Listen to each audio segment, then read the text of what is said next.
The alarm pierced through the sterile silence of the deep space monitoring station Kepler-7, its shrill cry echoing off the curved walls of humanity's most remote outpost. Dr. Elena Vasquez bolted upright from her cot, her dark hair disheveled, heart hammering against her ribs as the red emergency lights bathed everything in an ominous crimson glow. All hands to stations. Code 7 detected. Repeat, Code 7 detected. Elena's breath caught in her throat. Code 7, First Contact Protocol.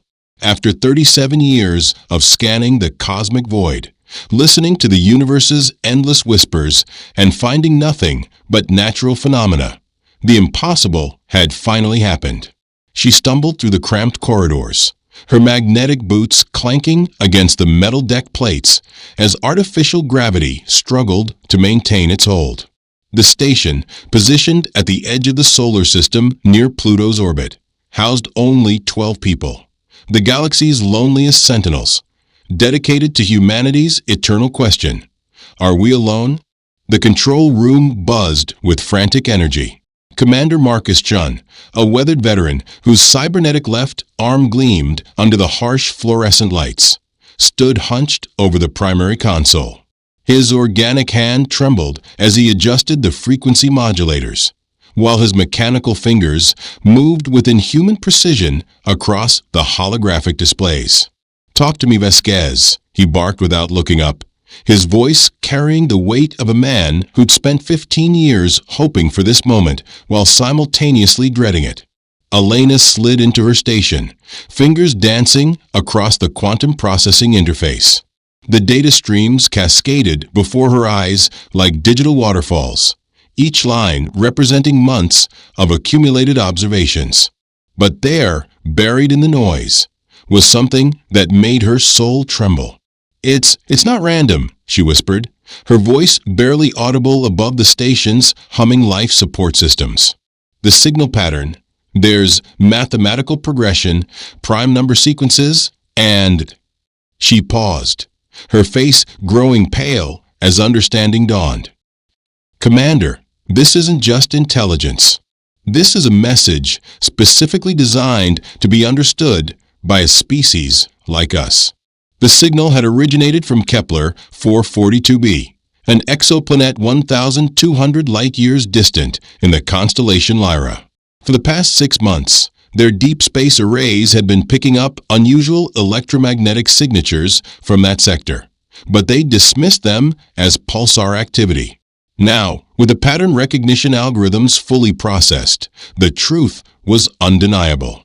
Lieutenant Sarah Kim, the station's xenolinguist, looked up from her translation matrix with tears streaming down her cheeks. "I've been running the patterns through every linguistic framework we have. The mathematics are consistent, but underneath," her voice broke, "there's something else, embedded in the signal structure. It's a warning." The words hung in the recycled air like a death sentence.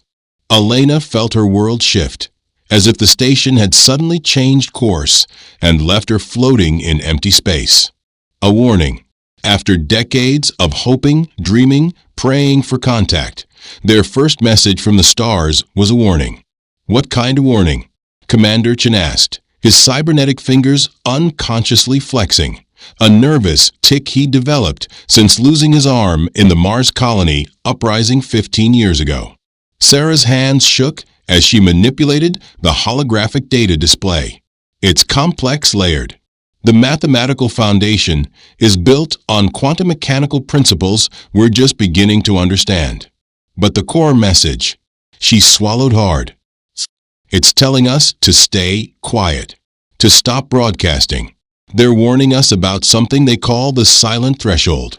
Dr. James Okafor, the station's chief physicist, had been silently observing from the back of the room. His dark skin gleamed with perspiration, despite the station's cool temperature. "That's impossible," he muttered, moving closer to examine the data. "If they wanted us to stay quiet, why would they contact us at all?" It's paradoxical. Elena had been thinking the same thing. Her fingers flew across her interface, pulling up historical data from Earth's radio telescope arrays. Unless... She paused, a horrible realization creeping into her thoughts. Unless they're not the first to try to warn us. The room fell silent except for the constant hum of the station's fusion reactor. Elena's discovery unfolded on the main screen like a cosmic horror story.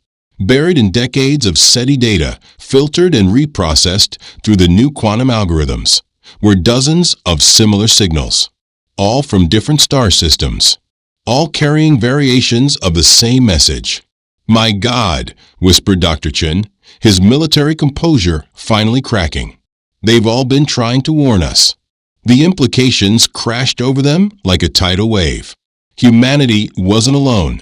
They were surrounded by civilizations desperately trying to save them from some unknowable fate. But from what? As if summoned by their collective dread, the station's emergency communication array crackled to life.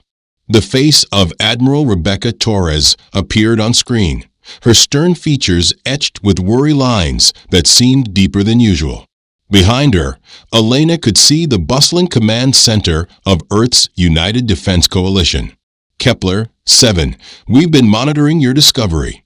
A similar signal has just been detected by our Luna 3 facility. Dr. Vasquez, I need you to prepare a full analysis. We're dispatching the UDS Prometheus to your location immediately." Elena's heart sank. The Prometheus was humanity's newest military vessel, equipped with experimental weapon systems and a crew trained for first contact scenarios that had always been theoretical until now.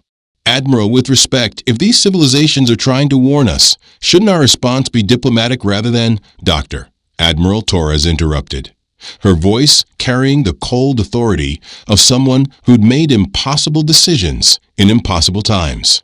3 hours ago, our deep space monitoring stations detected massive energy signatures moving through the Kepler 442 system. Whatever sent that warning, it's no longer there." The transmission ended, leaving the 12 souls aboard Kepler 7 to contemplate the cosmic implications of their discovery. Elena stared at the data streams, her mind racing through possibilities, each more terrifying than the last.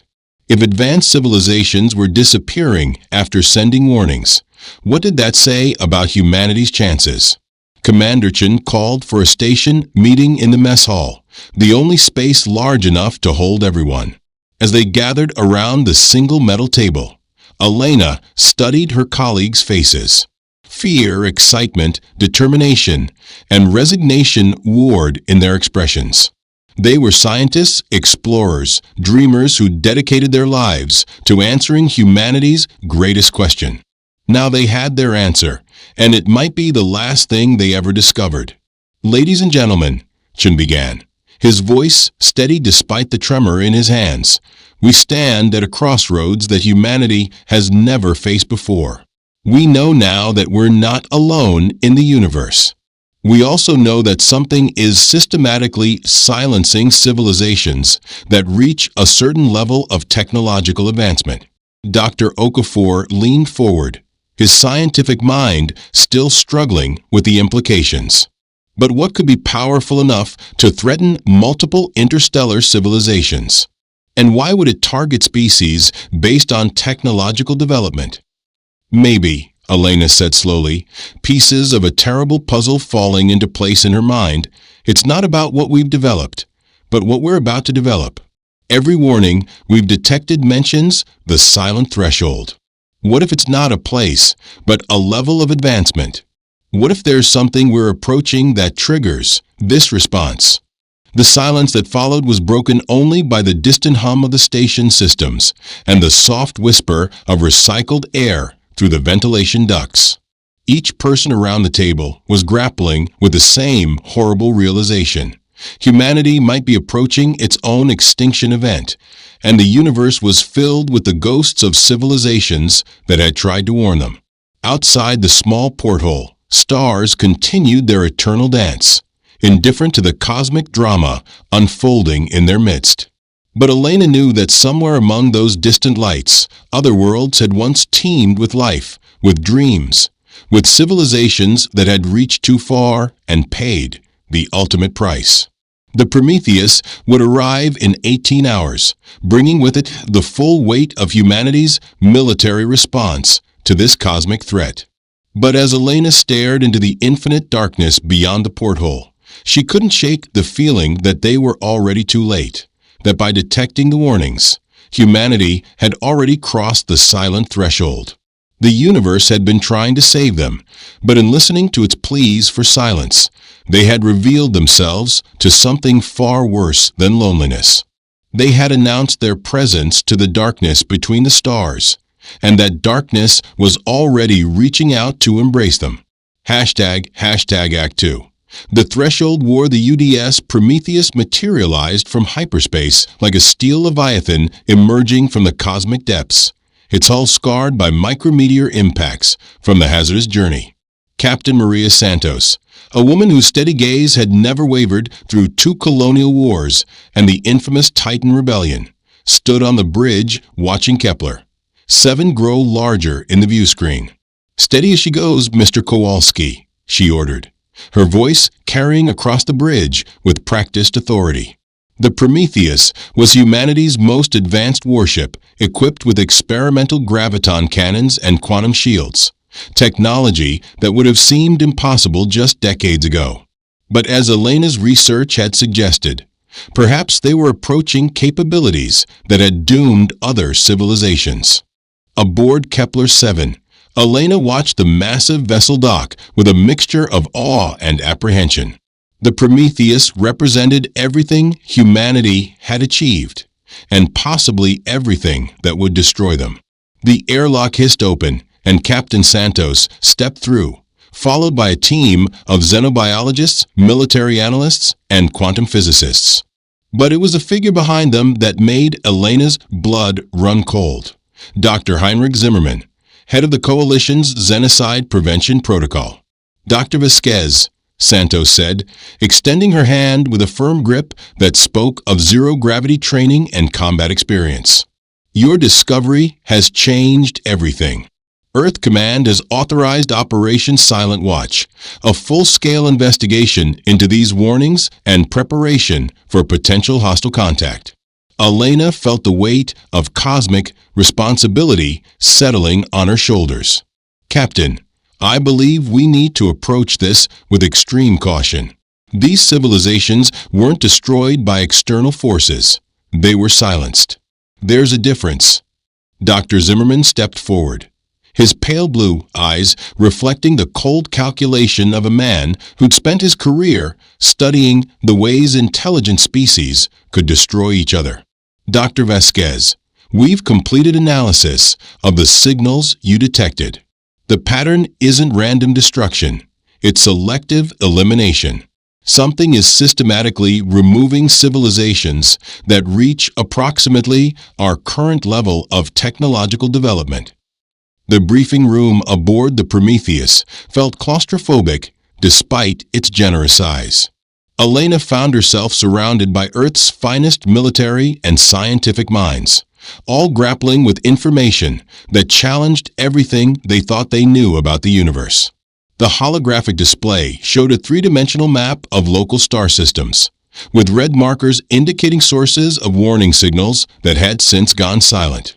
"The pattern," Dr. Zimmermann continued, manipulating the display, "suggests a sphere of influence roughly 2,000 light-years in diameter, centered on the galactic core. Every civilization within this zone that achieved interstellar communication capability has gone silent within 50 years of their first broadcasts." Commander Chun, who'd been unusually quiet since boarding the Prometheus, finally spoke. "What about civilizations outside the sphere?" "Unknown," Zimmermann replied grimly. "We've detected no signals from beyond the boundary, but that could mean they're either non-existent pre-technological or..." He paused significantly. "They've learned to remain silent." Elena studied the display, her mind racing through the implications. If this is accurate, then every technological milestone we've achieved, radio, spaceflight, quantum computing, has been moving us closer to crossing this threshold. The question is, what specifically triggers the response? Captain Santos activated another display showing humanity's technological progression mapped against the timeline of detected warnings. According to this analysis, the first warning signals began reaching Earth approximately 40 years ago, coinciding with our development of fusion power and the first permanent space colonies. But the warnings have been increasing in frequency, Elena noted, pointing to the data streams. It's as if our advancement is accelerating whatever process leads to silencing. Dr. Sarah Kim, who'd accompanied Elena to the Prometheus, looked up from her linguistic analysis station. I've been studying the semantic structure of the warnings. They're not just telling us to be quiet, they're warning us about something called the Watchers and the Great Silence. The linguistic patterns suggest these aren't metaphors. The temperature in the room seemed to drop several degrees. Elena felt a chill that had nothing to do with the ship's environmental controls. Watchers implies observation. If something has been monitoring galactic civilization development for millennia, then we're not dealing with a random cosmic threat, Captain Santos concluded. We're dealing with something intelligent, systematic, and incredibly powerful. The discussion was interrupted by an urgent alert from the bridge. Lieutenant Commander Jackson's voice crackled through the comm system. Captain, we're receiving another signal from the Kepler 442 system. It's different from the others. They rushed to the bridge, where the main display showed a complex waveform unlike anything they'd seen before. This wasn't a mathematical progression or a linguistic pattern. It was something that seemed to bypass their rational minds and speak directly to their subconscious fears. Elena felt her hands tremble as she watched the pattern unfold. It's not a warning, she whispered, understanding dawning with horrible clarity. It's a countdown. The signal pulsed with increasing frequency, and with each pulse, Elena felt something fundamental shift in her perception of reality. The universe suddenly felt vast and hostile, filled with watching eyes and patient malevolence.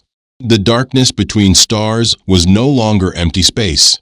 It was something alive, something that had been waiting for eons for civilizations to grow just advanced enough to notice it. How long? Captain Santos asked, though she seemed to already know the answer would be terrible. Dr. Kim's fingers flew over her analysis console.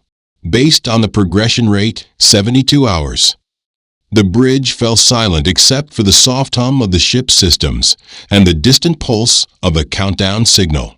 Elena looked around at her colleagues, brilliant minds who dedicated their lives to expanding human knowledge, and realized they might have just discovered the mechanism of their own extinction.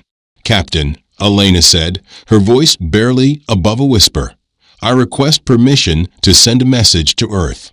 If we have 72 hours, humanity deserves to know what's coming. Santos nodded grimly. Granted. But, Elena. She paused, using the scientist's first name for the first time. What do we tell them? That we've found the answer to the Fermi paradox, and it's been hunting us. Elena stared at the countdown signal, watching as it pulsed with inexorable precision toward some unknowable culmination. Outside the bridge's viewports, the stars continued their eternal dance. But now she knew they were dancing in a graveyard of civilizations that had dared to reach too far into the cosmic dark. We tell them the truth, she said finally. We tell them that we're not alone, we never have been, and that our greatest achievement as a species might also be our last. The message would take over 4 hours to reach Earth, traveling at the speed of light across the vast emptiness that had once seemed like humanity's greatest barrier to contact. Now Elena realized it might have been their greatest protection. By bridging that gap, by reaching out into the universe with their radio telescopes and quantum transmissions, humanity had announced their presence to something that had been patiently waiting for just such an announcement. The Watchers had been watching indeed, and humanity had finally done something worth their attention. Hashtag Act 3. The Great Silence, the final message from Earth arrived as the countdown entered its last hour. Admiral Torres' face appeared on the main screen of the Prometheus, but the woman Elena bore little resemblance to the composed military leader from days before. Her hair had gone white.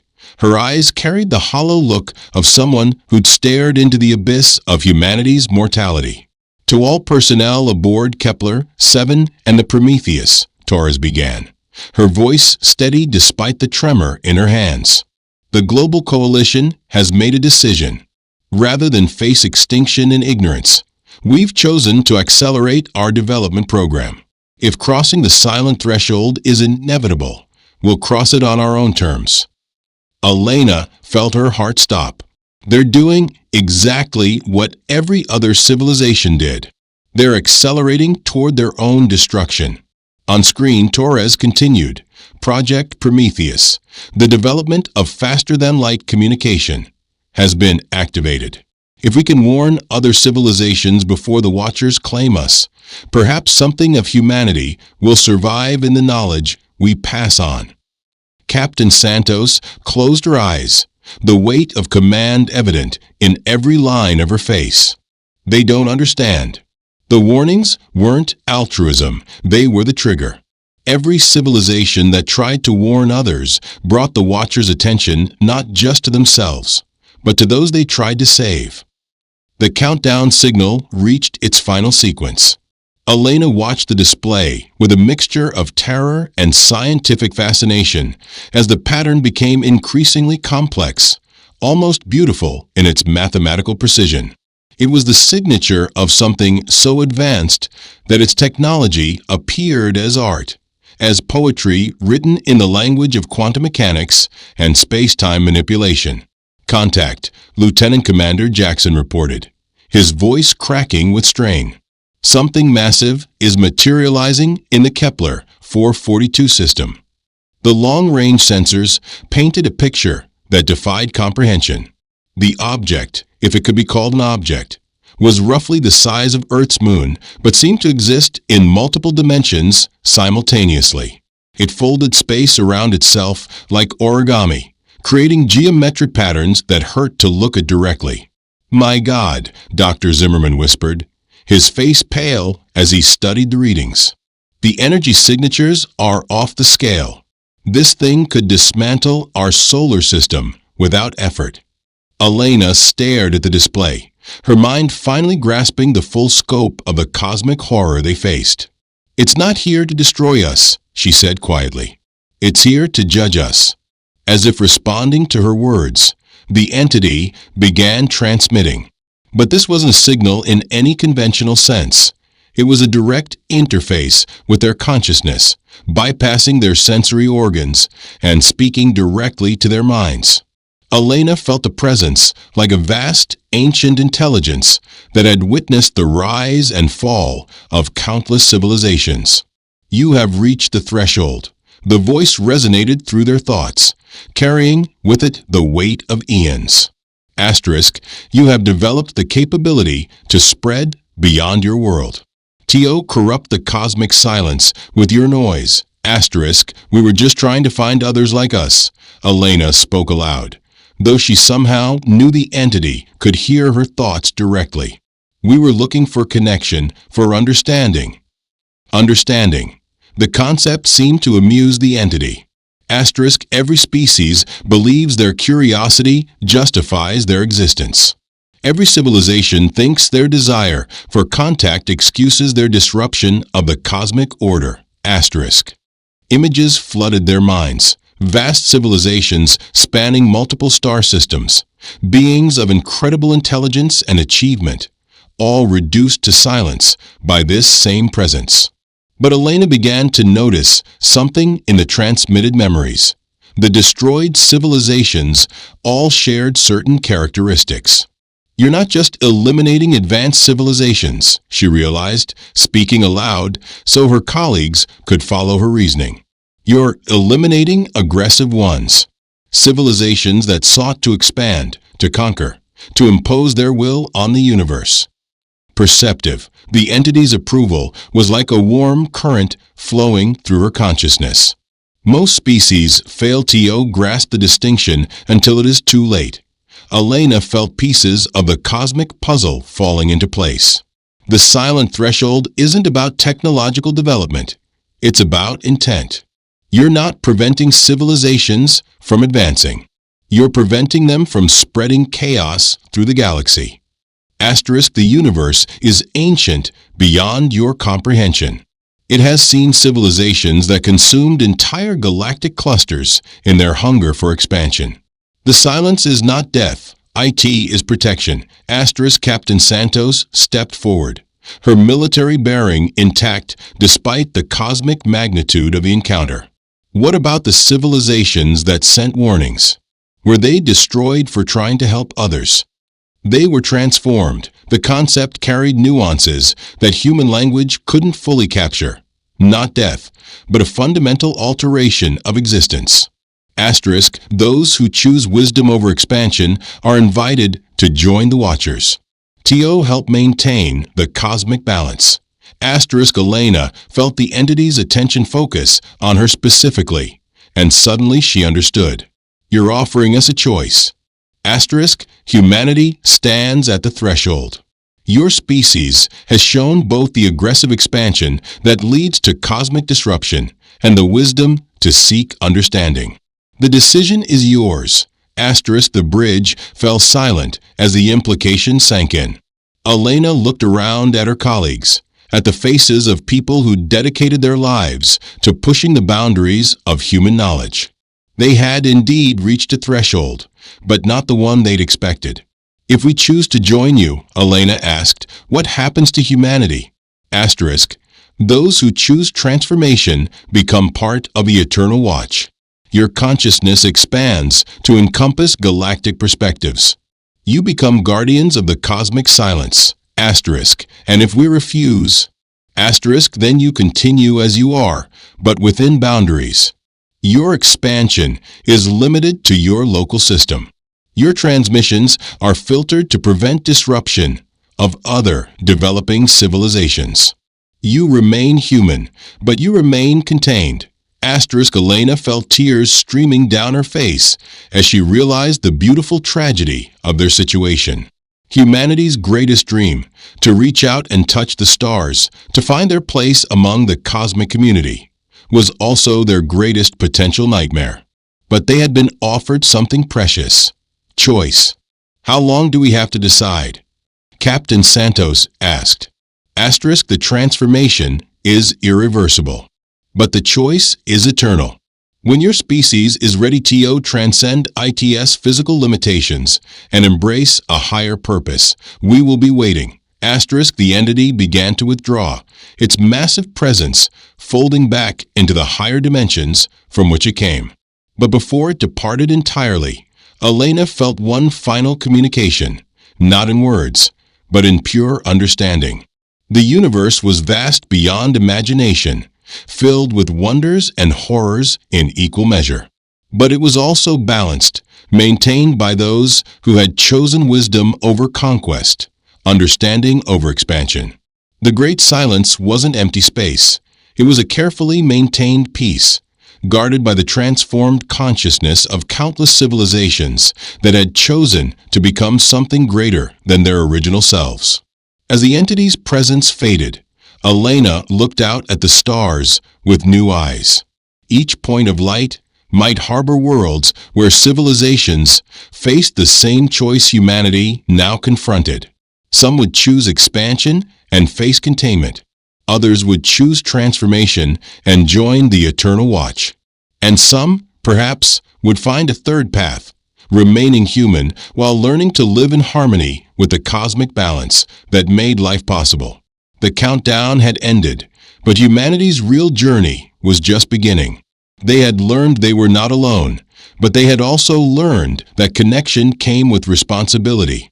The universe was vast enough for infinite diversity, but only if each species learned when to reach out and when to remain silent. Elena touched the communication console and began composing humanity's next message, not to distant stars, but to Earth. It would carry news of their survival, their choice, and the cosmic responsibility that now rested on every human shoulder. They had found their answer to the Fermi paradox and discovered that the question itself had been wrong from the beginning. The universe wasn't empty of life. It was carefully, lovingly, eternally protected by those who had chosen to become its guardians. And now humanity would decide whether to join that eternal watch, remain peacefully contained, or find their own unique path among the silent stars. Outside the viewports, the cosmos stretched in all directions, no longer empty, but filled with watchers, with guardians, with a transformed consciousness of countless civilizations that had chosen wisdom over conquest. The great silence wasn't the absence of life. It was life's greatest achievement, the ultimate expression of cosmic love expressed through the discipline of restraint.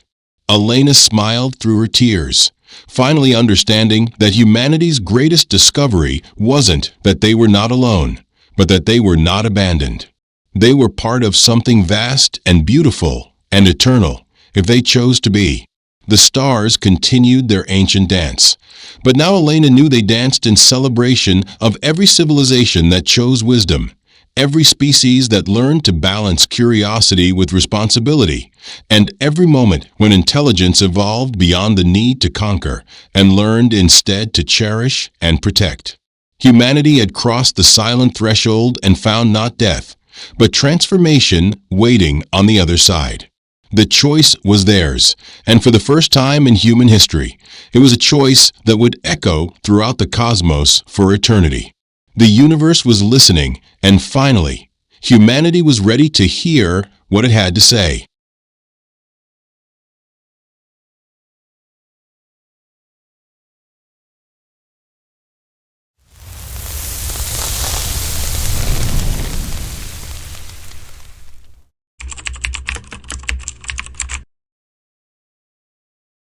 The alarm pierced through the sterile silence of the Deep Space Monitoring Station Kepler 7.